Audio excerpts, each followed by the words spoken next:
নবীর উম্মত দাবি করো সুন্নাহ মানো না, নবীর মানে তোমার হৃদয়ে কাঁদে না, ঠিক কিনা?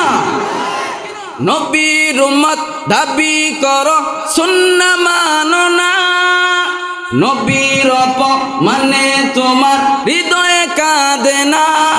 তুমি বিজাতীয় সংস্কৃতিতে শোভেছ পরাণ, তুমি কেমন মুসলমান, কেমন মুসলমান, তুমি কেমন মুসলমান। নামাজের সাথে নাই পরিচয়, মানো না কোরআন, তুমি কেমন মুসলমান, ঠিক কিনা?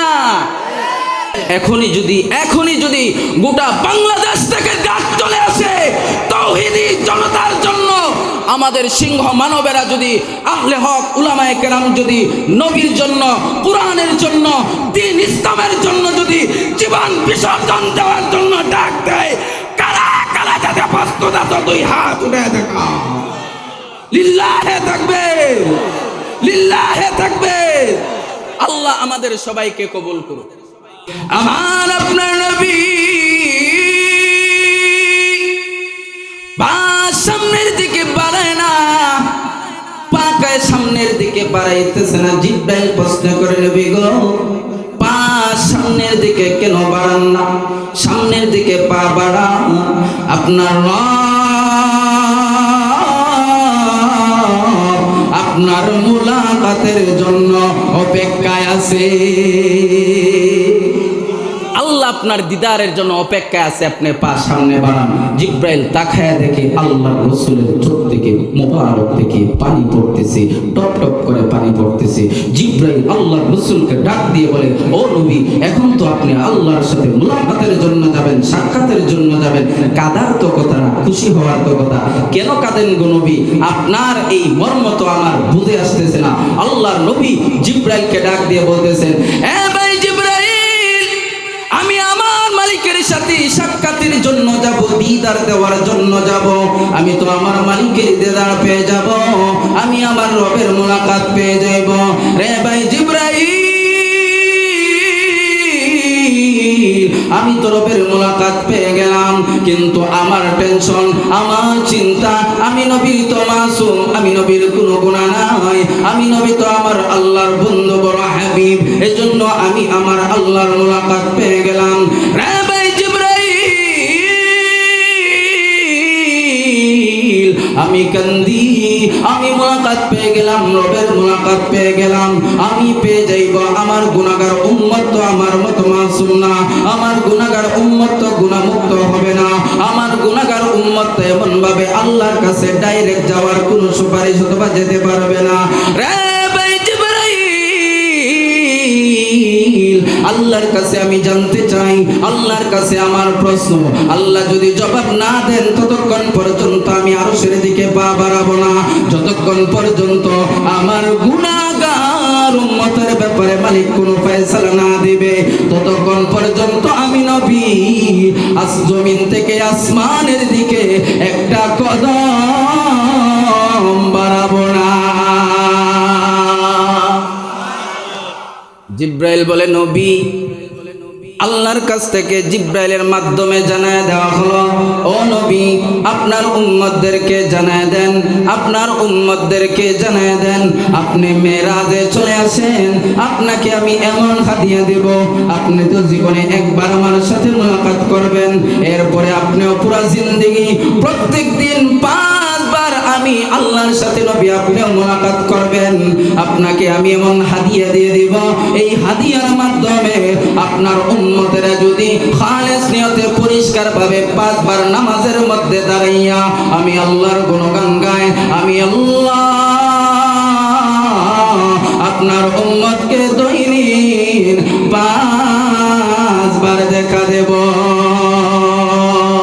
তুমি মিটাও সকল চাওয়া, দুদিন আগে পরে তোমার কাছে সকল পাওয়া, সবই তোমার তরে, তোমার কাছে চাই গো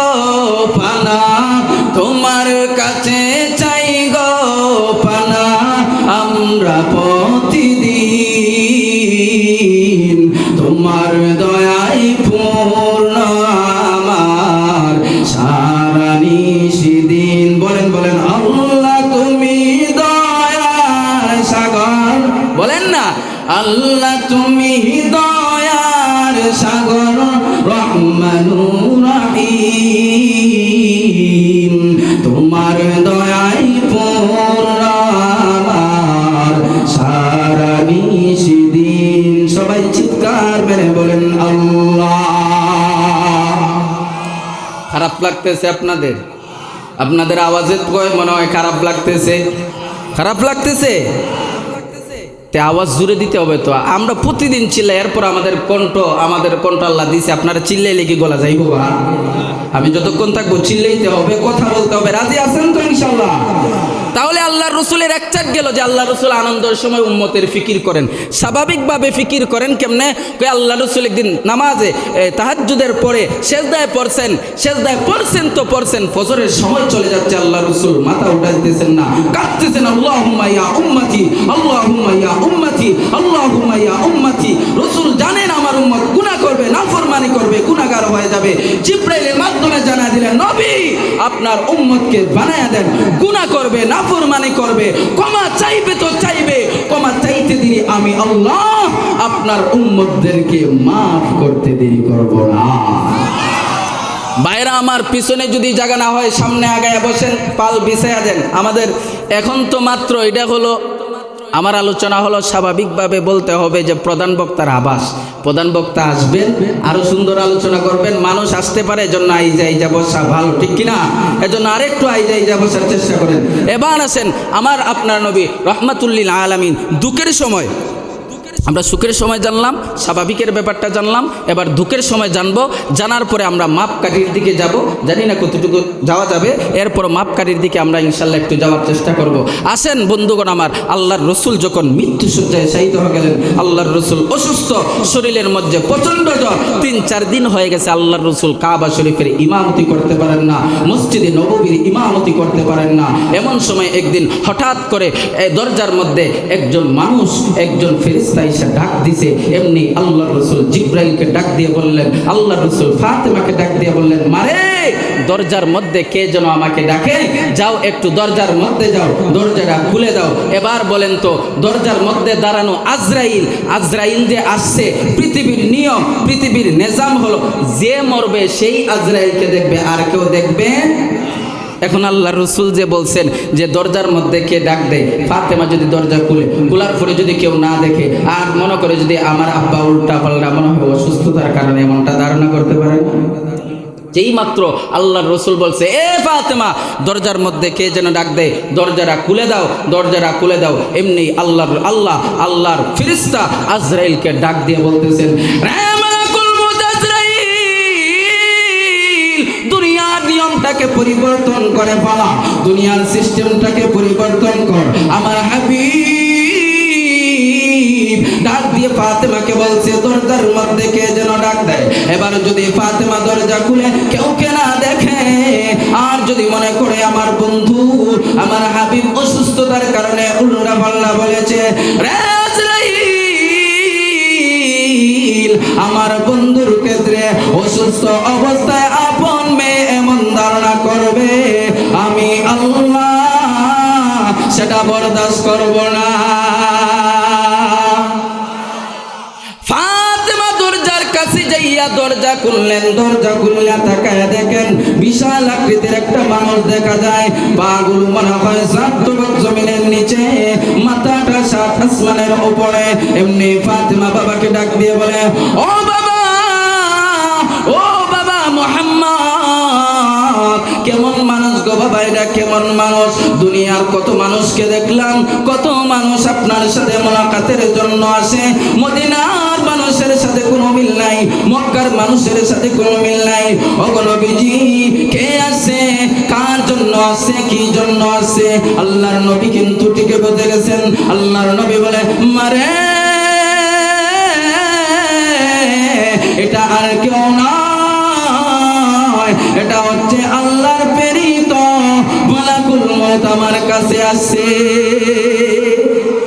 ফাতেমা বলে বাবা, ফাতেমার মনটা বেজার হয়ে গেল, মনের মধ্যে কষ্ট।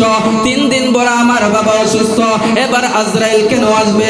বুঝে গেল বাবা, না না আজরাইলকে ঢুকতে দেব না। আল্লাহ নবী রাহমাতুল লিল আলামিন ফাতেমাকে ডাক দিয়ে বলতেছে, ফাতেমারে আমার আম্মা জান, ও আমার মেয়ে শুনে নাও, আজরাইল কারো দরজায় গিয়ে অনুমতি চায় না, কারো কাছে গিয়ে কোনোদিন অনুমতি চায় নাই, কিন্তু আমার নবী, আমি নবীর মুহাম্মদের এত শান, আমার আল্লাহ আমাকে এত মর্যাদা দিয়েছেন, এত কাছে টেনে নিয়েছেন, আমি নবীকে আমার আল্লাহ এত মর্যাদা দিয়েছেন, যে মর্যাদার কারণে আমার হাবিব দীর্ঘ 27 বছর আকাশের মধ্যে নিয়ে আমার সাথে আলাপ করেছেন। অতএব আজরাইলকে পাঠাইছে, আমি নবীর শানের জন্য অনুমতি চাই, তুমি যদি দরজা না খুলো তাহলে কিন্তু খুলে যাবে, দোকানের মধ্যে ঢুকে যাবে। এমনি ফাতেমা দরজা খুলে দিল, এমনি আজরাইল নবীর কাছে এসে সালাম দিল।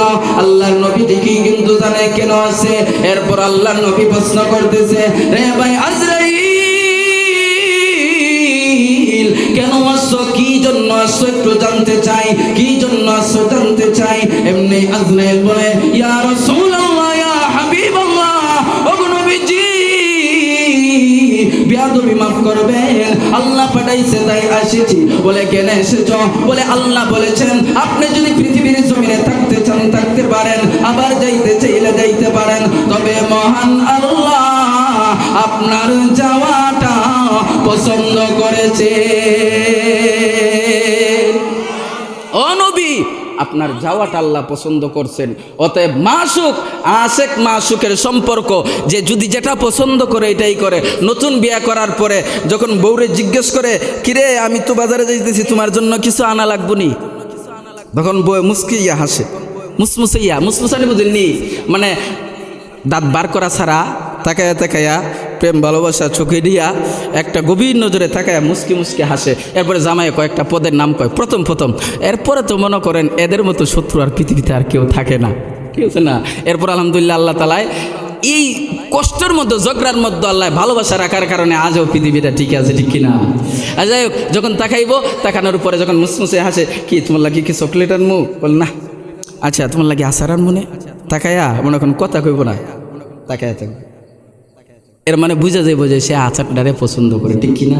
তে আল্লাহ যেহেতু বলছে নবীরে, এ নবী আপনি থাকতে চাইলে থাকতে পারেন, আসতে চাইলে আসতে পারেন, তবে আমি আল্লাহ পছন্দ করি, তুমি আইও, তুমি চলে আসো, এটা পছন্দ করে, এটাই তো নাকি আল্লাহ যেটা ভালোবাসেন এটাই তো আল্লাহ রসুল করবেন। আল্লাহ রসুল বুঝা গেছেন। এমনি আল্লাহ রসুল আবার কান্না শুরু করছে, আবার কাঁদতেছে আল্লাহ রসুল। জিব্রাইল আল্লাহ রসুলকে প্রশ্ন করে, নবী এখন কেন কাঁদতেছে? এখনও তো আল্লাহর সাথে মুলাকাতের জন্য যাবেন, সাক্ষাতের জন্য যাবেন, কি জন্য কাঁদতেছেন? নবী কোনো কথা বলেন না। জিব্রাইল আবার বলে, ইয়া রাসূলুল্লাহ, ও হাবিবাল্লাহ, ও গো আল্লাহর নবী কেন কাঁদেন? আপনি কি আপনার 2 নাতির জন্য কাঁদেন নাকি? আপনার 2 নাতির জন্য কাঁদতে হবে না। আল হাসান ওয়াল হুসাইন সাইয়্যিদা শাবাবি আহলিল জান্নাহ, ইয়া রাসূলুল্লাহ, ইয়া হাবিবাল্লাহ, আপনার 2 নাতির জন্য কাঁদতে হবে না, আপনার 2 নাতিকে আল্লাহ জান্নাতের যুবকদের সর্দার বানায় দেবে। আল্লাহর রাসূল কোনো জবাব বলেন না। এমনি আবার জিব্রাইল ডাক দিয়ে বলে, এমনি আজরাইল ডাক দিয়ে বলে, ইয়া রাসূলুল্লাহ আপনি কেন কাঁদতেছেন? বলে জিব্রাইল আসা দরকার, তার কাছে আমার কথাগুলো বলবো। জিব্রাইল এইসব প্রশ্ন করে, তাও কথা নয়, কেন কাঁদেন? আপনার মেয়ে ফাতেমার জন্য কাঁদেন নাকি? আল্লাহর রাসূল কোনো কথা বলেন না। জিব্রাইল জবাব দিতেছে, আল ফাতিমাতু সাইয়্যিদাতু নিসাই আহলিল জান্নাহ, ইয়া রাসূলুল্লাহ, ইয়া হাবিবাল্লাহ, ওগো নবীজি আপনার মেয়ের জন্য কাঁদতে হবে না, আপনার মেয়েকে আল্লাহ জান্নাতের স্বাভাবিক কোনো মহিলা বানাবে না, আল্লাহ আপনার মেয়েকে জান্নাতে সমস্ত নারীদের সর্দার বানায় দিবে। এই কথা বলার পরে আল্লাহর রাসূলের কান্না বন্ধ হয় না। এমনি জিব্রাইল ডাক দিয়ে বলে, ইয়া রাসূলুল্লাহ, ইয়া হাবিবাল্লাহ, ওগো নবীজি কি জন্য কাঁদেন, কার জন্য কাঁদেন? আপনার মেয়ের জন্য কাঁদেন না, আপনার আদরের 2 নাতির জন্য কাঁদেন না, আপনার আজওয়াজে মুতাখারাতের কথা জিজ্ঞেস করলাম তাদের জন্য কাঁদেন না। ইয়া রাসূলুল্লাহ, ইয়া হাবিবাল্লাহ, ওগো নবীজি কি জন্য কাঁদেন? কার জন্য কাঁদেন? একটু আমাকে বলেন না। আল্লাহর রাসূলের চোখের পানি পড়তেছে। আল্লাহর রাসূল ডাক দিয়ে বলতেছেন, রে ভাই জিবরাইল,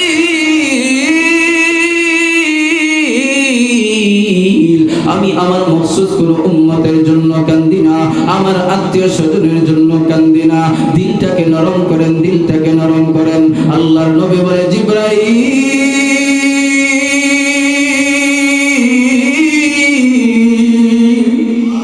রে ভাই জিবরাইল, আজরাইল আছে, অল্প কিছুক্ষণ পর হয়তো আমি পৃথিবীর জমিন থেকে চলে যাব। জিবরাইল রে, আমি কান্দি কেন জানুনি? আমার কাঁধে কিন্তু আমার এতগুলো উম্মতের বারবার ছিল। আমি কিন্তু তাদেরকে রাস্তা দেখাইতাম, শয়তান কিন্তু তাদেরকে ধোঁকা দেব। রে ভাই জিবরাইল, আমি যখন দুনিয়ার জমিন ছেড়ে চলে যাব, আমার গুনাহগার উম্মত তো গার্জেন খারাপ হয়ে যাবে, গার্জেন খারাপ হয়ে যাবে, গুনার মধ্যে লিপ্ত হবে, জাহান্নামী হয়ে যাবে। আমি আবার উম্মত জাহান্নামী হবে, সেটা আমি বরদাস্ত করতে পারি না। আমি এটা সহ্য করার মতোরা সহ্য করতে পারি না। রে ভাই জিবরাইল, আল্লাহর কাছে আবার আবদার, আল্লাহর কাছে এটা আবার দাবি, যতক্ষণ পর্যন্ত আমার গুনাহগার উম্মতের ব্যাপারে মালিক কোনো ফয়সালা না দিবে, ততক্ষণ পর্যন্ত আমি মালাকুল মউত আজরাইলের সাথে কথা বলবো না। আমি আজরাইলের সাথে কথা বলবো না। এমনি আল্লাহ বলেন, ও নবী, বান্দা তো আমারও, তোমারও তো শুধু উম্মত না, আমারও তো বান্দা, আমিও তো তাদেরকে ভালোবাসি। অতএব নবী উম্মতদেরকে জানায় দেন, সারা জীবন গুনাহ করবে, নাফরমানি করবে, করে যদি একটা বারের জন্য চোখের পানি ছেড়ে আজ এই ময়দানের মধ্যে গুনাহ করনেওয়ালা, অপরাধ করনেওয়ালা বান্দা যদি খালিস নিয়তে একটা ফোঁটা চোখের পানি ফালায়, আল্লাহ বলে চোখের পানি তার নাকের ডগায় আসতে দেরি হবে, আমি আল্লাহ আমার ওই বান্দার জিন্দেগির সমস্ত গুনাহ মাফ করে দিব। মুসলমান ভাইরা, এজন্য সব সময় আল্লাহর রাসূল আমাদের ফিকির করছেন, শুধু যদি সিরাত নিয়ে আলোচনা করি, ঘন্টার পর ঘন্টা, দিনের পর দিন আলোচনা করতেই থাকবো, শেষ হবে না। সংক্ষিপ্তভাবে তিনটা অবস্থান বোঝানোর পরে এবার একটু সামনের দিকে আগাই, যে রসুলের ভালোবাসার মাপকাঠি কি। বলে রসুলের ভালোবাসার সর্বপ্রথম মাপকাঠি হচ্ছে সাহাবায়ে কেরাম। কারা? সাহাবায়ে কেরাম রসুলকে যেমন ভালোবেসেছেন ওই রকম ভালোবাসতে হবে। আর আমরা ভালোবাসি কেমনে বলেন? আমরা রসুলকে ভালোবাসি কেমনে? সুবিধাবাদী, সুবিধাবাদী জিন্দাবাদ। সুবিধাবাদী কি? জিন্দাবাদ। মরলে মরলাম, বাঁচলে বাঁচলাম, সুদ খাইতেইব, ধনী হইতেইব, কথা কয় না। মরলে মনের হিসাব, জীবিত আছি তো বেড়া দুনিয়াটা উপভোগ করে যায়। নাউজুবিল্লাহ বলেন। রসুলকে কেমনে ভালোবাসবো, রসুলকে কিভাবে ভালোবাসবো? আসেন সংক্ষিপ্তভাবে সাহাবায়ে কেরাম আল্লাহর রসুলকে কেমন ভালোবাসেছেন এই নজিরের কিছু অংশ আমি উপস্থাপন করব, যে সাহাবায়ে কেরাম আল্লাহর রসুলকে কেমন ভালোবাসেছেন। এক নাম্বার, ব্যক্তি নয়, কোনো দল নয়, কোনো অনুসারী আলেম নয়। যদি আলেম সাহাবায়ে কেরাম মানে অনুসরণ করে, তাকে অনুসরণ করবেন। সাহাবায়ে কেরামের অনুসরণ ছাড়া কখনো আপনি রসুলের সুপারিশগার উম্মত হতে পারবেন না। কিন্তু এই সমাজে কিছু মানুষ এমন আসেনি যারা আবু বকর রাদিয়াল্লাহু তাআলা আনহু, ওমর রাদিয়াল্লাহু তাআলা আনহু, উসমান রাদিয়াল্লাহু তাআলা আনহু এবং আলী রাদিয়াল্লাহু তাআলা আনহুকে নিয়ে ডিবেট সৃষ্টি করে, তাদেরকে দলে দলে ভাগ করে মুসলমানদের মধ্যে ফিতনা সৃষ্টি করতে চায়। এমন মানুষ আছে না? না। পরিষ্কার কথা, নবীর সাহাবী মাসুম ছিলেন, মাহফুজ ছিলেন। আল্লাহর রাসূল বলেছেন, আলাইকুম বিসুন্নাহ ওয়া সুন্নাতিল খুলাফাইর রাশিদিন। অতএব যদি সাহাবায়ে কেরামের মধ্যে বিবাদ তৈরি করে উম্মতকে যদি বিভ্রান্ত করতে চায়, বুঝতে হবে জামানার দাজ্জাল ঠিক কিনা। সাহাবায়ে কেরামকে ডিবেট করা যাবে না। সাহাবায়ে কেরাম আমাদের সত্যের মাপকাঠি। নবী যেমন ঠিক তেমনি ভাবে অনুসরণের মাপকাঠি হলো সাহাবায়ে কেরাম, ঠিক কিনা? আজকে আরেকটু আলোচনার মধ্যে গুছায় যদি ঢুকি তাহলে বুঝতে পারবেন কেন আমরা সাহাবায়ে কেরামকে মানতে হবে, আর সাহাবায়ে কেরাম নবীকে কেমনভাবে মানছেন। এক যুদ্ধের ঘটনা, আল্লাহ রসুল সাল্লাল্লাহু আলাইহি ওয়াসাল্লাম যুদ্ধের ময়দানে যাওয়ার জন্য সাহাবায়ে কেরামের নাম লেখাইতেছেন, যে নাম লিখবে, নাম লেখার পরে সাহাবায়ে কেরামকে হিসাব করে করে মানে যুদ্ধের ময়দানে নিয়ে যাবে, নাম লেখাইতেছে। এমন সময় আম্মা জানেরা শুনেন, আপনারাও তো আম্মা জান, আপনারাও তো আল্লাহ রসুলের একজন উম্মত, ওই মেয়েও ছিল আল্লাহ রসুলের একজন উম্মত। রসুল নাম লেখাইতেছে, পর্দার আড়াল থেকে একজন মহিলা রসুলকে সালাম দিছে, সালাম দিয়ে বলতেছে, ইয়া রাসূলুল্লাহ, ইয়া হাবিবাল্লাহ, ওগো নবীজি, আমি আমার একটা সন্তানকে নিয়ে আসছি যুদ্ধের ময়দানে দেওয়ার জন্য, আপনি আমার সন্তানকে যুদ্ধের ময়দানে নিয়ে যান। আল্লাহ রসুল বলেন, মা আপনার সন্তানটা কোথায় একটু দেখি। জুরে সুরে একবার আল্লাহু আকবার এখন বলতে হবে। এমনি মহিলাটা পর্দার আড়াল থেকে নবজাতক 2.5 মাসের একটা ছোট নাবালেগ ছোট বাচ্চাকে এমনি পর্দার আড়াল থেকে আল্লাহর রসুলের সামনে জিহাদের ময়দানে পাঠানোর জন্য হাজির করে দিয়েছে। আল্লাহ নবী রাহমাতুল লিল আলামিন ডাক দিয়ে বলতেছেন, আম্মা জান, আম্মা জান, আপনি জানেন আমরা যুদ্ধের ময়দানে যাব, বেঈমানদের সাথে মোকাবেলা করার জন্য যাব, আপনার এই সন্তান নিয়ে আমি কি করব?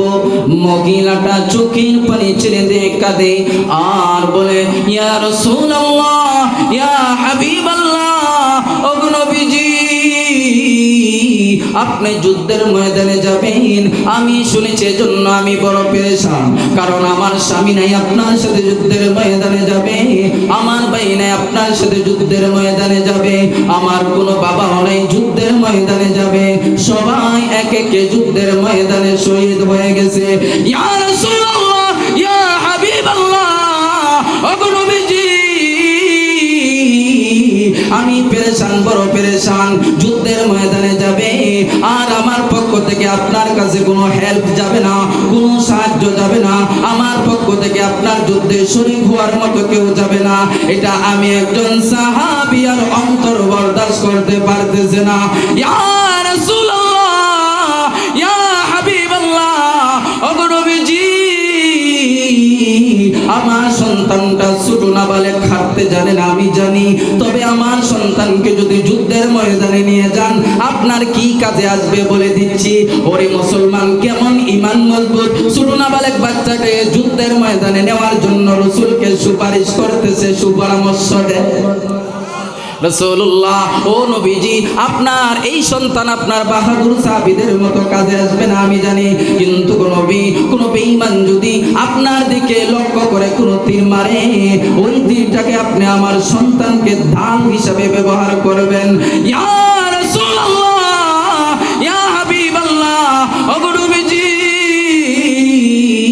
আপনি যখন আমার সন্তানকে ডান হিসাবে ব্যবহার করবেন, আপনার দিকে তীর আসাটা আমার সন্তানের গায়ে লেগে আমার সন্তান শহীদ হয়ে যাক, বাঁচুক মরুক, সেটা আমার দেখার দরকার নাই, কিন্তু যুদ্ধের ময়দান থেকে আমার হাজার ছেলের বিনিময়ে যদি আপনি সুস্থভাবে ফিরে আসেন, আমি একজন সাহাবী আর অন্তর সন্তান হারানোর ব্যথা বেদনার চেয়ে হাজার গুণ খুশি হবে। আরো জোরে বলা যায় না সুবহানাল্লাহ। আল্লাহ রাসূল লিস্টি করে সাহাবায়ে কেরামকে নিয়ে যুদ্ধের ময়দানে চলে গেলেন। দিনটাকে নরম করেন, আলোচনা সংক্ষিপ্ত করতে হবে, আলোচনা গুছায় নিতেছি। মুসলমান বন্ধুগণ আমার, ও বাবারা, দিলটাকে নরম করেন। সাহাবায়ে কেরাম নবীকে কেমন ভালোবেসেছেন, সাহাবায়ে কেরাম উম্মতের প্রতি নবীকে কেমন ভালোবেসেছেন দেখেন। আল্লাহর রাসূল যুদ্ধের ময়দানের মধ্যে চলে গেছেন, যুদ্ধ শুরু হয়ে গেছে, বেঈমানদের সাথে যুদ্ধ শুরু হয়ে গেছে, তুমুল লড়াই শুরু হয়ে গেছে। একবার যাই মুসলমানরা বিজয় অর্জন করলো, এমনি তাকবীরের ধ্বনিগুলা দিতেছে, এমনি আল্লাহর রাসূলের চোখ থেকে পানি পড়তেছে। আল্লাহর রাসূল সাহাবায়ে কেরামকে ডাক দিয়ে বলতেছেন, ওরে আমার সাহাবায়ে কেরাম, স্লোগান দেওয়া বন্ধ করো, বন্ধ করো, তাকবীর দেওয়া বন্ধ করো, বিজয় অর্জন হয়ে গেছে, কিন্তু আমি নবীর ব্যথা বিরহত তোমরা বুঝতেছো না, কারণ তোমরা তো যুদ্ধের ময়দান সম্পর্কে জানো না। আল্লাহর রাসূল বলেন, ও আমার সাহাবীরা, যাও যাও, যুদ্ধের ময়দান থেকে আমার সাহাবীদের লাশগুলোকে তোমরা তোমরা একত্রিত শুরু করো। সাহাবায়ে কেরাম আদেশ পাইয়া সাহাবায়ে কেরামের লাশগুলোকে একত্রিত করতে কেউ দেখে গিয়ে কারো বাবার লাশ, কারো চাচার লাশ, কারো বাবার লাশ, কারো সন্তানের লাশ, সাহাবায়ে কেরামের লাশগুলোকে একত্রিত করে আর চোখের পারে ছেড়ে দিয়ে কাঁদে। ও বাবা, দিলটাকে নরম করেন, দিলটাকে নরম করেন, দিলটাকে নরম করেন। আজকের এই ময়দানে যদি একটা ফুটা চোখের পানি ছেড়ে মাওলার জন্য যদি খালিস নিয়তে তওবা করতে পারেন, আমার মাওলা আমার আপনার অন্তরের পরিবর্তন দেখিয়া আমাকে আপনাকে জিন্দেগির গুনাহ মাফ করিয়া একটা সেকেন্ডের ভিতরে জান্নাতের মেহমান বানিয়ে দিতে পারে কিনা? মাওলার ইশকে জ্বলে আগুন, নিবাইলে যে নিবে না,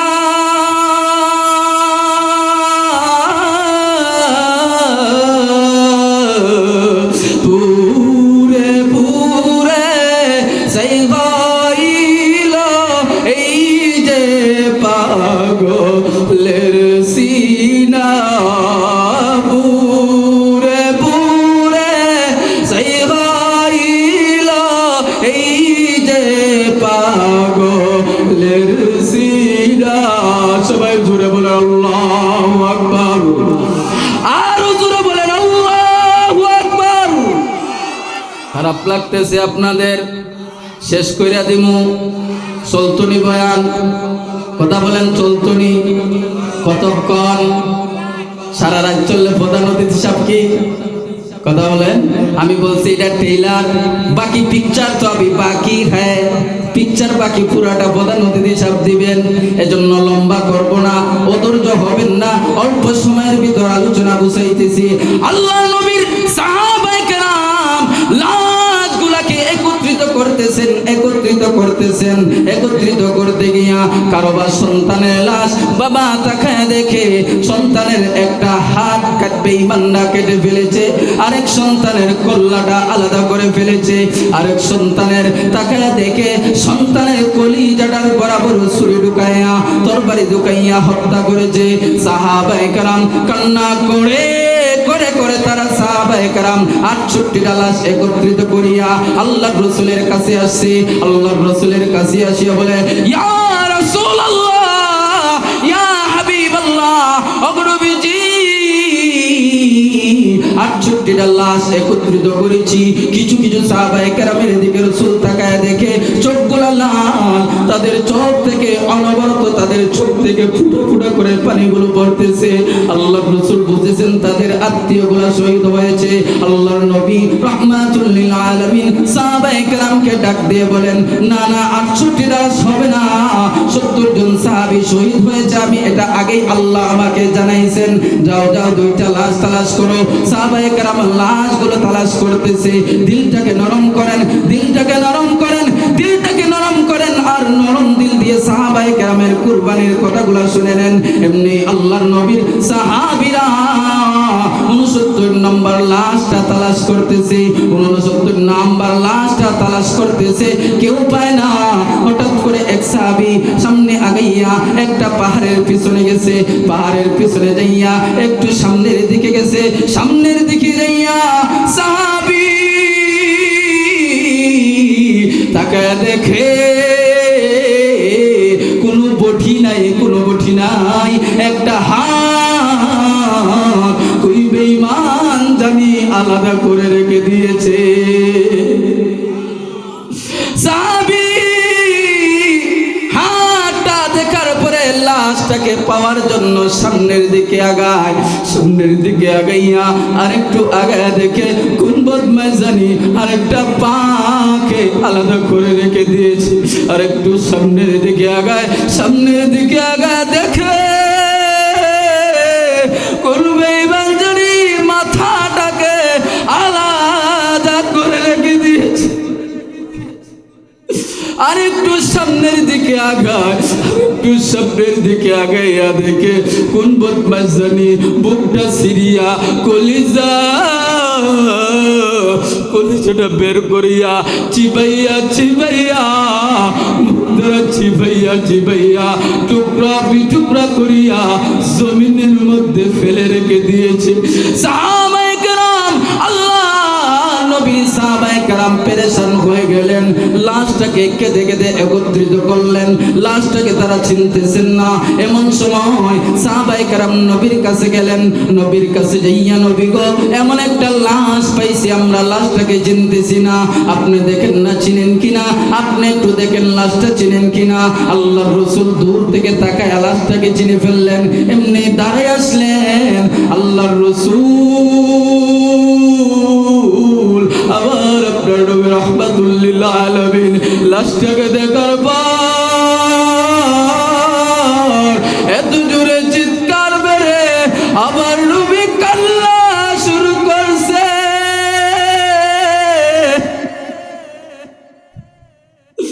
লাশটাকে নবী দেখার পরে এত জোরে নবী কাঁদছে। সাহাবায়ে কেরাম বলে, আমার নবী এত কান্না কোনোদিন করে নাই। এবারে নবী ডাক দিয়ে বলে, রে সাহাবায়ে কেরাম, এই লাশটা কার লাশ তোমরা জানো না? এই লাশটা তো আমার বড় আপন, আমার রক্তের সম্পর্ক, আমার চাচা আমির হামদুল্লাহ। রবিও কাঁদেন, সাহাবায়ে কেরামও কাঁদেন। এমন সময় বলেন, যাও যাও আর একজন ফেরে সাহাবীর লাশ বার করো, তালাশ করে পাওয়া যায় না। এমন সময় আল্লাহর নবী দেখেন কে জানি পাহাড়ের উপরের মধ্যে একটা লাল সারা উড়াইতেছে। আল্লাহর নবী এমনি মহিলা দেখিয়া ডাক দিয়ে বললেন, ওগো মা, কেন তুমি যুদ্ধের ময়দানে কি জন্য আসছে বুঝলাম না, বলো না তুমি কি জন্য আসছো। এমনি মহিলা বলে, ওগো নবীজি, আপনি আমাকে চিনতেছেন না, আমি হলাম হানজালার স্ত্রী, আমি হলাম হানজালার স্ত্রী। গতকালকে আপনি আমাদের মধুর মিলনের বিবাহ পড়াইয়া আজকে আমাদের বাসর রাত, আমার স্বামী যুদ্ধের ময়দানে চলে আসছে। আল্লাহর রাসূল বলেন, মানা করার পরে কেন যুদ্ধের ময়দানে চলে আসছে? মহিলাটা ডাক দিয়া বলে, ইয়া রাসূলুল্লাহ, ইয়া হাবিবাল্লাহ, আমিও আমার স্বামীকে দিয়ে আপনার আদেশ অনুযায়ী মধুর রাত কামাই করতেছিলাম, কিন্তু মসজিদে নববীর মধ্যে হঠাৎ করে কে যেন আওয়াজ দেয়, কদ কুতিলা মুহাম্মদ, কদ কুতিলা মুহাম্মদ, মুহাম্মদ আর দুনিয়ার জমিনে নাই। সাহাবীরা কান্না করে আর বলে, ইয়া রাসূলুল্লাহ, যখন আমার স্বামী শুনল আপনার দুনিয়ার জমিনে নাই, এই কথা শোনার সাথে সাথে আমার স্বামী এমনি ধাক্কা দিয়ে দূরে ফেলাইয়া আমার স্বামী তরবারি নিয়া বলে, স্ত্রী হে, বিদায় দাও, জনমের মতো বিদায় দাও। ও প্রাণের স্ত্রী, বিদায় দাও, জনমের মতো বিদায় দাও। শুনেছি আমার নবী দুনিয়ার জমিনে নাই, আমার নবী যদি দুনিয়ার জমিনে না থাকে, আমি হানজালা বেঁচে থাকার মধ্যে কোনো স্বার্থপর নাই। বিবি বলে, নবী গো, বিবি বলে, স্বামী আমার, আল্লাহর রাসূল তো বলছে যুদ্ধের ময়দানে আপনার যাওয়া লাগবে না, যেতে হবে না। এমনি ডাক দিয়ে বলতেছে, বিবি রে, যুদ্ধের ময়দানে যাব না কেন? নবী না থাকলে আমি হানজালার তো কোনো দাম নাই। বলে, যাবেন যাবেন, দাঁড়ান, আমি একটা বালতি পানি দেই, ফরজ গোসলটা কইরা যান। বলে, না না, সময় নাই। তরবারি নিয়া, আল্লাহ নবীর প্রেম ভালোবাসা নিয়া যুদ্ধের ময়দানের মধ্যে হানজালা গিয়া শরীক হয়ে গেলেন। কতল করতেছেন, বেঈমানদেরকে হত্যা করতেছেন।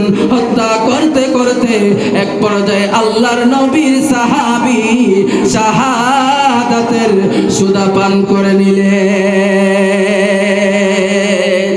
রহমাতুল লিল আলামিন নবী, রহমাতুল লিল আলামিন নবী, কোরআনে প্রমাণ।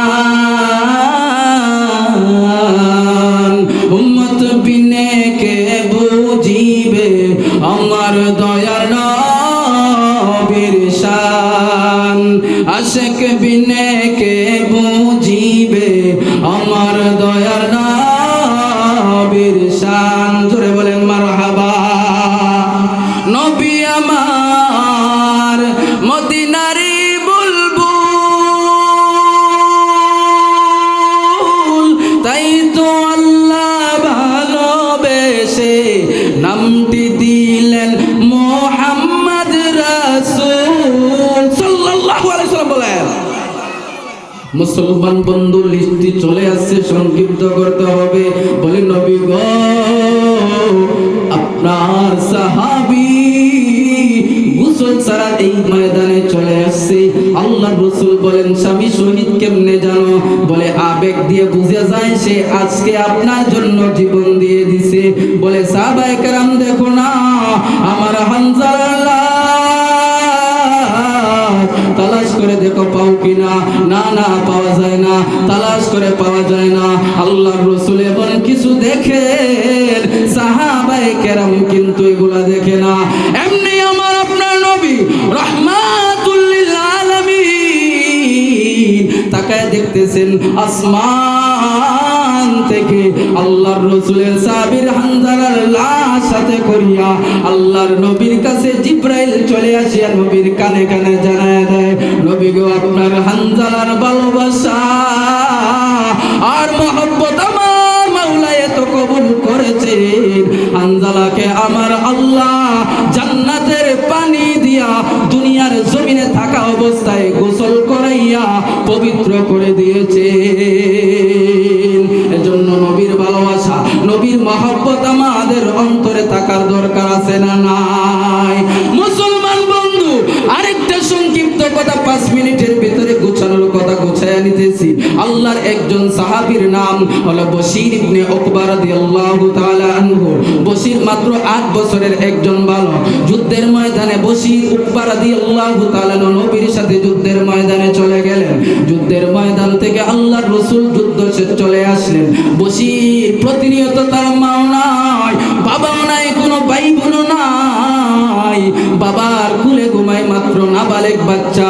যুদ্ধের ময়দানে গেলে কেউ আশ্রয় দিলে আশ্রয়স্থানে ঘুমায় না, হয়তো মসজিদে নববীর বারিন্দার মধ্যে ঘুমায়। যুদ্ধের ময়দান থেকে নবী ফিরে আসছেন, সাহাবায়ে কেরাম ফিরে আসছেন। উকবা নাবালেগ বাচ্চা, ছোট বাচ্চা, সাহাবায়ে কেরামের কাছে ছেদ করে নিজের বাবাকে তালাশ করতে শুরু করেছে। তালাশ করে নিজের বাবাকে পায় না। প্রত্যেকদিন উকবা রাদিয়াল্লাহু তাআলা আনহু যুদ্ধের ময়দানে নবীর পরের কাতারে ওমর, আলী, উসমানের কাতারের সাথে নবীর সাথে আসেন। আজকে তার বাবাকে পাইলেন না। আল্লাহর রাসূল সুন্নাত অনুযায়ী মসজিদে নববীর মধ্যে যখন তাশরীফ নিলেন, সাহাবায়ে কেরামকে নিয়ে কথা বলতেছেন, এমনি নবীর সাহাবী নাবালেগ বাচ্চা বশির মানুষগুলাকে ছেদ করিয়া করিয়া সামনের দিকে আগাইছে। সামনের দিকে আগাইয়া নবীর কাছে গেছে। নবীর কাছে যাইয়া চোখের পানি ছাড়িয়া কান্দে আর বলে, ইয়া রাসূলুল্লাহ, ইয়া হাবিবাল্লাহ, ও নবীজি, আপনি যুদ্ধের ময়দানে গেছেন, আপনার সাহাবী আবু বকর, ওমর, উসমান, আলীও গেছে, আপনার অনেক সাহাবী যুদ্ধের ময়দানের সাথে আমার বাবা উকবা কিন্তু গেছে। ইয়া রাসূলুল্লাহ, ইয়া হাবিবাল্লাহ, ও নবীজি, প্রতিনিয়ত সাহাবায়ে কেরামের সাথে আমার বাবা যুদ্ধের ময়দানে যায়, সময় মতো ফিরে আসে, কিন্তু আজকে তো ব্যতিক্রম কেন? আপনি যুদ্ধের ময়দান থেকে চলে আসছেন, কিন্তু আমার বাবা আমার বাবা তো আসে নাই, আমার বাবা কেন এখনো আসে নাই? আল্লাহর রাসূল এই নাবালেগ বাচ্চাকে কিভাবে বুঝাইবেন তার বাবা জান্নাতে হয়ে গেছে, শহীদ হয়ে গেছে? এমনি আল্লাহর রাসূল ডান দিকে চেহারাটা ঘুরাইলেন। নাসুর বান্দা বসে ডান দিকে গিয়ে আবার বলে, ইয়া রাসূলুল্লাহ, ইয়া হাবিবাল্লাহ, ও নবীজি, কথা বলেন না কেন? আমার বাবা কই গেলেন, কোথায় গেলেন, একটু বলেন না। নবী আবার বাম দিকে মাথা ঘুরাইলেন। বাম দিকে গিয়ে নাসুর বান্দা বলে, ইয়া রাসূলুল্লাহ, ইয়া হাবিবাল্লাহ, সূর্য ডুবে যাচ্ছে, তাড়াতাড়ি বলেন না আমার বাবা কেন আসতেছে না? আবার নবী চেহারাটাকে আসমানের দিকে উঠাইয়া চোখের পানিগুলো গুরু সারে আর ডাক দিয়ে বলে, রে ভালি, আমি বশিরকে কেমনে বুঝাই